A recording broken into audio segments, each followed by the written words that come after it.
masa. Kerja sekolah tak siap lagi. Projek pertandingan pun tak selesai lagi. Streslah macam ni. Adakah anda pernah mengalami hal yang sama? Jika pernah, ini bermakna anda pernah mengalami stres. Jadi, bagaimanakah cara untuk mengatasinya? Assalamualaikum warahmatullahi wabarakatuh dan salam sejahtera.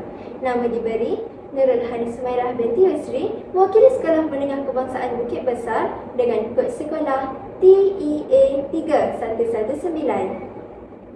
Pada hari ini, saya akan mengulaskan tentang sebuah buku yang bertajuk Stres yang ditulis oleh Dr. Nelson Lee. Sebelum saya menghuraikan isi kandungan buku ini, izinkan saya berkongsi tentang buku ini. Buku ini menjelaskan bahawa stres bukan sahaja dialami oleh orang dewasa, malah kanak-kanak juga boleh mengalaminya. Oleh itu, buku ini ditulis untuk membantu para pembaca memahami stres, mengenal pasti puncanya serta mempelajari cara menguruskannya dengan lebih berkesan. Buku ini mempunyai 3 bahagian utama. Yang pertama ialah memahami stres. Menurut penulis, stres ialah tindak balas semula jadi apabila seseorang menghadapi tekanan atau cabaran. Namun begitu, stres tidak semestinya membawa kesan buruk. Jika diurus dengan baik, stres boleh membantu kita menjadi lebih fokus dan berusaha dengan lebih gigih. Kedua, ialah punca stres. Penulis menjelaskan bahawa stres boleh berpunca daripada pelbagai faktor seperti tekanan dalam pelajaran, masalah keluarga, hubungan dengan rakan serta kesukaran menguruskan masa.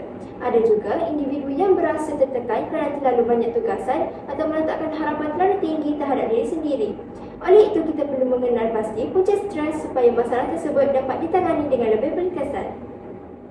Dan yang ketiga ialah cara menguruskan stres. Penulis mencadangkan agar kita mengurus masa dengan baik, mengamalkan gaya hidup yang sihat serta berkongsi masalah dengan orang yang kita dipercayai. Langkah-langkah ini dapat membantu kita menguruskan stres dengan lebih berkesan.